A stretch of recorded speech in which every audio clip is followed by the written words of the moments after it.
सभी दोस्तों राम राम। आज की क्लास में आप सभी का स्वागत है। आइए दोस्तों, बिना देरी किए आज की क्लास का शुभारंभ करते हैं। तो आज की क्लास का हमारा नेक्स्ट प्रश्न है भाई, परिपथ में विद्युत बल निम्नलिखित में से क्या नहीं दर्शाता। इस क्वेश्चन को निकाल के देखोगे ना तभी आपके सामने हल होगा, क्योंकि ये जो प्रश्न है भाई सम टाइप में सवाल टाइप में दे रखा है। ठीक है ना, इसका उत्तर बी बता रखा है। किस तरीके से आया यहाँ पे आपका सॉल्यूशन आप देख पा रहे हैं। तो ये दो तीन समय शुरुआत में, ठीक है ना, इनको निकाल के देख लेना तो आपके समझ में आ जाएंगे ये चीज़ें। तो नेक्स्ट प्रश्न देखो भाई साहब, अगला जो आपका ठीक है प्रश्न है, दूरदृष्टि दोष को खालिस्तान का प्रयोग करते हुए सही किया जा सकता है अवतल लेंस में, उत्तल लेंस में, बेलनाकर लेंस में, समावतल लेंस में। तो कौन से लेंस में दूरदृष्टि दोष का प्रयोग होता है? सीधी सी बात है यार, इसमें उत्तल लेंस यानी जो उत्तर लेंस होगा उसका प्रयोग होगा। ठीक है ना, ज़्यादा कन्फ्यूज ना हो। कौन सा विद्युत घटक वायु विद्युत परिपथ और यंत्रों को संभावित होने से हानि से बचाता है? भाई संभावित हानि होने से बचाता है, प्रश्न ये है। तो भाई इसका जवाब क्या आएगा? विद्युत फ्यूज। क्या जवाब आएगा? विद्युत फ्यूज आएगा। ठीक है ना, अगला प्रश्न देख लो भाई। ये जो आपके सम टाइप में है ना, इनको आप समझ के अच्छी तरीके से आपने खुद देख लेना है। ठीक है ना, मैं वो प्रश्न करवा दूंगा जो साइंस के पढ़ाने योग्य हैं। अगला प्रश्न है भाई, तांबे के तारों की आयताकार कुंडली एक चुंबकीय क्षेत्र में घुमाया जाता है तो प्रेरित विद्युत की दिशा प्रत्येक खालिस्तान में परिवर्तित होती है। तो भाई आधा गुण इसका जवाब आएगा, आधा गुण। ठीक है ना, आधा गुण इसका जवाब आएगा। भाई पीडीएफ इसलिए दे रखी है, आप इसको अच्छी तरीके से पढ़ लो। ठीक है ना, जिस साथी ने पीडीएफ नहीं ली है तो भाई ले लो मेरे भाई। ठीक है ना, किस चीज़ का इंतजार कर रहे हो? कोई आपको घर देने थोड़े आएगा, आपने खुद मांगनी पड़ेगी। तो विद्युत आवेश के प्रवाह की दर को क्या कहा जाता है? तो भाई विद्युत आवेश की जो प्रवाह है उसको हम बोल देते हैं विद्युत धारा। क्या बोल देते हैं? विद्युत धारा भाई। ठीक है ना। अगला प्रश्न है भाई, विद्युत परिपथ में जूल में किया गया काम जब एक इकाई विद्युत आवेश या एक बिंदु से दूसरे बिंदु पर स्थानांतरित होता है तो उसको हम क्या कहते हैं? उसको बोल देते हैं भाई विद्युत धारा। क्या बोल देते हैं? विद्युत धारा। ठीक है ना, अगला प्रश्न देखेंगे। प्यारे प्यारे प्रश्न है यार, सारे प्रश्न आपके पेपर में आए हुए हैं। ठीक है ना। विद्युत अपघटन की प्रक्रिया ऐसी धातुओं को प्राप्त करने में उपयोग है जो क्या दिखाता है भाई? जो दिखाता है इत्यादि की, यानी भाई बहुत ज़्यादा मात्रा में क्या वो अभिक्रियाशील है, बहुत ज़्यादा मात्रा में अभिक्रियाशील रहती है। ठीक है ना, कौन कौन सी है सारी चीज़ बता रखा है। अगला प्रश्न है भाई, एलईडी के संबंध में निम्नलिखित में जो कथन दे रखे हैं उसमें आपने सही विकल्प चुनना है। तो सही विकल्प कौन सा होगा यहाँ पे देखोगे। ठीक है ना, इनमें से कौन सा ही उत्तर नहीं दे रखा जो बता रखे हैं, यहाँ पे पढ़ने पे आपको पता मिलेगा। ठीक है, जो एलईडी है भाई उसमें पारे का उपयोग नहीं होता, कम विद्युत की खपत करती है क्योंकि ये कम ऊष्मा उत्पन्न करती है। एक महत्वपूर्ण विशेषता है जो उन्हें अन्य प्रकार के प्रकाश स्रोतों से अलग करती है। जब एक कूलम्ब आवेश को एक बिंदु से दूसरे बिंदु तक जाने के लिए एक जूल का कार्य होता है तो विद्युत सुचालक में दो बिंदुओं के बीच कितना विभवांतर होगा? ये भी अच्छा प्रश्न है। 1 वोल्ट का विभवांतर होगा भाई। कितना विभवांतर होगा? 1 वोल्ट का। अगला प्रश्न, ठीक है ना, इसको भी निकाल के देख लेना भाई साहब। ठीक है ना, ये भी आपका ठीक है ना जो सम टाइप में है, इसको निकाल के देखो भाई, ओम के नियमानुसार हल हो जाएगा। ये आपका पूरा सॉल्यूशन है पीडीएफ में भाई, पीडीएफ ले लो। ठीक है ना। तो अगला प्रश्न है भाई, जो आपका 79 डिग्री तापमान का फ्यूजिबल बल्ब है उसमें टाइप जो सिपरी कलर है भाई उसके लिए कलर कोडिंग कौन सा होगा? तो 79 तापमान का फ्यूजिबल होता है बल्ब, उसमें टाइप भाई सिपर कलर के लिए कलर कोडिंग कौन सा होगा? नारंगी, लाल, पीला, हरा। तो कौन सा होगा भाई साहब? पीला तो नहीं होता मेरे हिसाब से, तो भाई इसका पीला आएगा। ठीक है ना, देख लेंगे, वैसे चेक कर लेंगे, मेरे हिसाब से पीला जवाब है। ठीक है ना, यहाँ पे बता देगा ये, ऐसी बात नहीं है क्योंकि हर चीज बता देता है ये। क्या रहा भाई इसमें? ठीक है ना, लाल है क्या?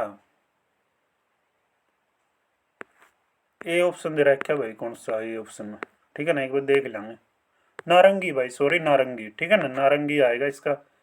ठीक है ना, पूरा जो कितना सेल्सियस पे सारी चीज बता रखी है, देख लियो तुमने। बिजली का झटका तब तब होता है भाई जब व्यक्ति जीवित सतह को छूता है और शरीर के माध्यम से गुजरता है, और शरीर का इस तरह से प्रयोग करना क्या कहलाएगा भाई? यानी अर्धचालक के रूप में भाई, ठीक है ना। बिजली का झटका की बात हो रही है, देखो भाई बच कर रहा करो, बिजली का झटका बहुत खतरनाक हो भाई यार। वोल्टेज करंट के संदर्भ में विद्युत सर्किट का वर्णन किया जा सकता है, उसको हम क्या कहते हैं, प्रतिरोध कहते हैं। क्या कहते हैं मेरे भाई, प्रतिरोध। प्रतिरोध प्रतिरोध है। अतिचालकता हेतु वंचित अंत्यत निम्न तापमान प्राप्त करने की कार्योस्कोपी में खालिस्तान प्रयुक्त होता है। क्या प्रयुक्त होता है भाई साहब, हीलियम, ठीक है ना। हीलियम गैस कहाँ पे मिलती है, आप सभी को पता होना चाहिए भाई।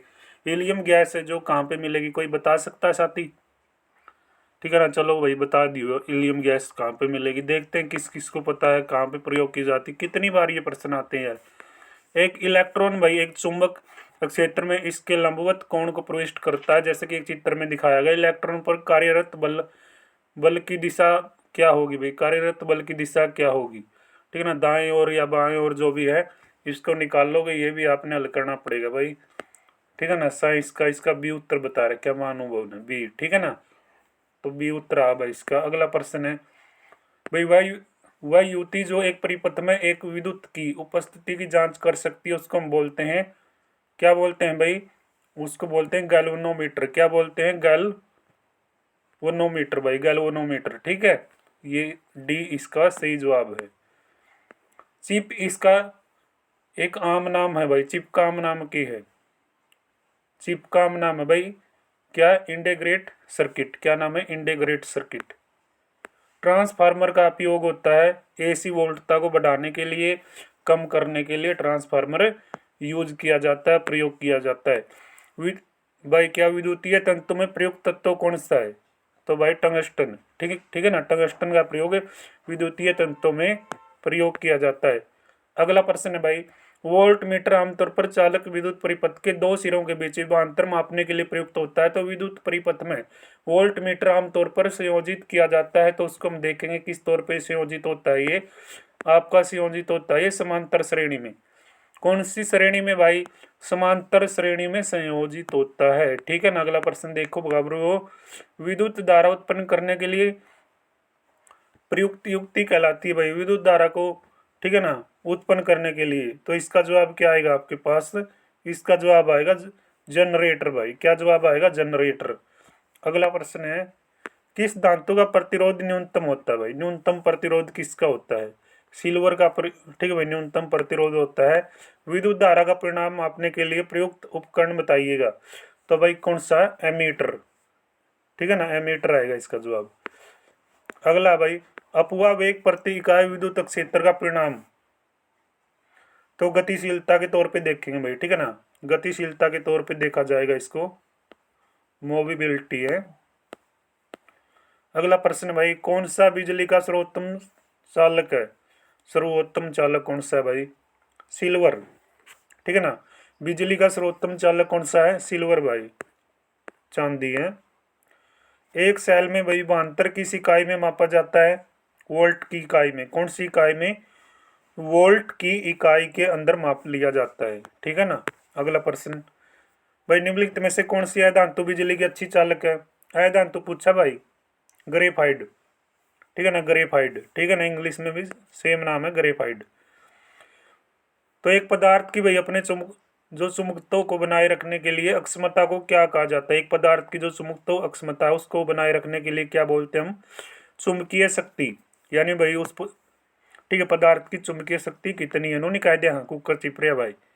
एक स्थायी चुंबक भाई मूविंग जो कोयल का प्रयोग एक के रूप में किया जाता है ताकि इसकी दिशा और शक्ति के साथ करंट के छोटे मान को मापा जा सके, तो उसको क्या बोलेंगे, उसको बोलेंगे गैल्वेनोमीटर। क्या बोलेंगे भाई, गैल्वेनोमीटर, ठीक है ना। डी इसका राइट आंसर, मैं निशानी लगा दूंगा क्योंकि निशानी लगाने से आप समझ जाओगे। तो अगला प्रश्न देखो भाई, अगला प्रश्न के एक वह है, अगला प्रश्न का वह है भाई, जो बाहर का रूप है उसमें बल की चुंबकीय लाइन चलती है, तो भाई उत्तर से दक्षिण की ओर चलती है, ठीक है ना, उत्तर से दक्षिण की ओर। तो निम्नलिखित में से किस पदार्थ का उपयोग स्थायी चुंबक बनाने के लिए किया जाता है, तो स्थायी चुंबक बनाने के लिए इन सभी चीजों का प्रयोग किया जाता है, जैसे कार्बन स्टील है, ठीक है ना, प्लेटिनियम कोबाल्ट है, ठीक है ना, एलोनिक वी है भाई, अप्रयोगित सभी, यानी ये सारे। वही क्या है अगला प्रश्न, आयनकारी विकिरण जो प्रकृति से विद्युत चुंबकीय बनाती है उसको हम बोलते हैं एक्सरे। क्या बोलते हैं, एक्सरे। जब किसी दंड चुंबकीय के दो टुकड़े किए जाते हैं भाई, तब प्राप्त होगा क्या? प्राप्त होगा दो छोटे पूर्ण चुंबक प्राप्त होंगे, दो छोटे पूर्ण चुंबक प्राप्त होंगे भाई साहब, कर लोगे याद। अगला प्रश्न है भाई, चुंबकीय फ्लक्स को मापने के लिए कौन सी इकाई का इस्तेमाल किया जाता है? वेबर का प्रयोग किया जाता है मेरे भाई। किसका प्रयोग? वेबर का प्रयोग। अगला प्रश्न देखो भाई, विद्युत चुंबक प्रेरण की परिघटना क्या कहलाती है? पता है तो क्या कहलाएगी? एक कुंडली में जो सापेक्ष गति के कारण भाई चुंबक और कुंडली में प्रेरित विद्युत उत्पन्न करना, ठीक है, इसकी एक परिघटना के तौर पे देखा जाएगा। सी इसका राइट आंसर।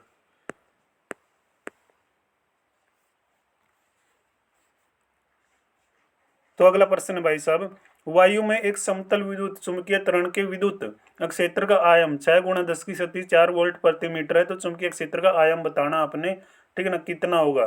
2 गुणा 10⁻12 टेस्ला भाई, टेस्ला बोलते हैं इसको, टी को, ठीक है ना, यहाँ पे देख लेना भाई। धनात्मक आवेश वहन करते कण अचानक पृथ्वी की ओर गति करना प्रारंभ कर देते हैं। पृथ्वी का चुंबकीय क्षेत्र उनको किस तरह से विक्षेपित करेगा?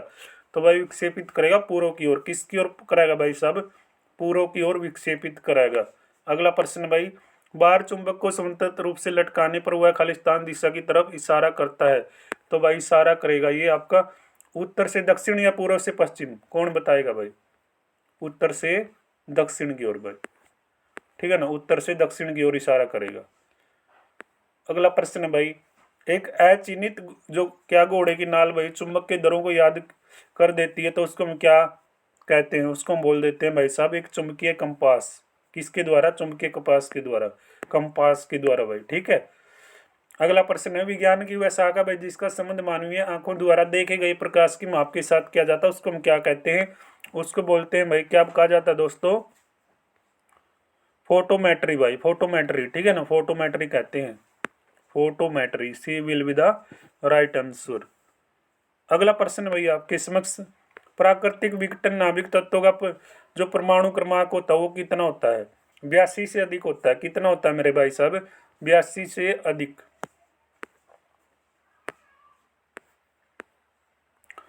अगला प्रश्न है भाई, एक नाभिकीय प्रतिक्रिया जहां पर एक परमाणु का नाभिक अपेक्षाकृत छोटे भागों में द्विविभाजित होता है, तो उसको हम बोल देते हैं नाभिकीय विखंडन। क्या कह देते हैं? नाभिकीय विखंडन कह देते हैं, ठीक है ना। अगला प्रश्न देखिएगा, भारत ने अपना परमाणु परीक्षण कब किया भाई? 18 मई 1974 को किया था। और ये पहला भाई ठीक है ना, पोखरण राजस्थान में किया गया, पोखरण 1, ठीक है ना। नाभिकीय रिएक्टर में मंदक के रूप में प्रयोग किया जाने वाला, ठीक है, गैस का रूप बताइएगा, कौन सी गैस प्रयोग होती है? तो भाई आप गैस प्रयोग होगा आपकी हाइड्रोजन, D2O है, यानी भाई D2O है। जो भी सौदा यार तारे से हम ही है, सारी चीज बताने की जरूरत को नहीं। रेडियो सक्रियता का पता सर्वप्रथम किसने लगाया भाई? रेडियो सक्रियता का सर्वप्रथम पता हेनरी बैकरेल ने भाई, ठीक है। बैकरूल भी बोलते हैं, पता नहीं के नाम है यार इनके भी, हेनरी बैकरूल। एक परमाणु भाई द्रव्यमान इकाई की जो क्या परिभाषा कार्बन के एक परमाणु द्रव्यमान के अंश के रूप में दी जाती है, तो उसको बोलते हैं भाई 1 से +2, ठीक है ना। छोरा पहली दर +2 कर गया भाई, गजब की बात बता दूंगा, +2 कर गया छोरा रे छोरा। अगला प्रश्न है भाई, ठीक है ना, ये भी आपका साइंस का है, मैथ टाइप में है। देखो भाई, एक रेडियोधर्मी पदार्थ जो 40 दिन में इसकी हार्मोनिक क्रिया को भाई, ठीक है, इतना अपेक्ष करता है, तो उसकी जो भी निकालोगे आप, इसका उत्तर 10 बता रहा है क्या, कुकर बता रहा है क्या, सारा सॉल्यूशन आपके सामने। एटम बम का आविष्कार किसने कराया भाई? 1 नंबर का प्रश्न है, एटम बम किसने चलाया? तो भाई वो चलाया था ओटो ऑन ने, ठीक है ना, नाम में ही सा एटम बम, ओटो ऑन, ठीक है, ओटो ऑन या आटम ऑन भी कह दे। न्यूट्रॉन की खोज भाई सैंडविक ने, ठीक है ना, चैडविक या सैंडविक भी दे दे हैं, अंक की बिंदी भी ला दे इस भाई साहब के, कोई बात नहीं, ठीक है ना, चैडविक ने लाई भाई, ठीक है, कर यानी न्यूट्रॉन की खोज भाई, ठीक है। तो आज के अपने कितने प्रश्न हो गए हैं? 50 प्रश्न, 14 मिनट, यानी 14.5-15 मिनट में कंप्लीट भाई। देख लो, इससे ज़्यादा यार मैं क्या करवाऊंगा था आपने, ठीक है ना। कंटिन्यू जुड़े रहो आप मेरे साथ, यहाँ पे सारी चीज़ आपको फ्री में मिलती है। जिस साथी ने भाई, ठीक है ना, सभी सब्जेक्ट की, ऑल सब्जेक्ट की PDF नहीं ले सकते हो, ठीक है, नहीं ली तो ले सकते हो, बिल्कुल फ्री में। क्लास के नीचे टेलीग्राम का लिंक है, टेलीग्राम को ज्वाइन कीजिएगा। शॉर्ट वीडियो के सेक्शन में नंबर बता रखे है, और टेलीग्राम ज्वाइन करोगे टेलीग्राम पर भी नंबर पिन है भाई। ठीक है ना, मिलते हैं नेक्स्ट वीडियो के साथ, तब तक सभी को राम राम, जय हिंद जय भारत।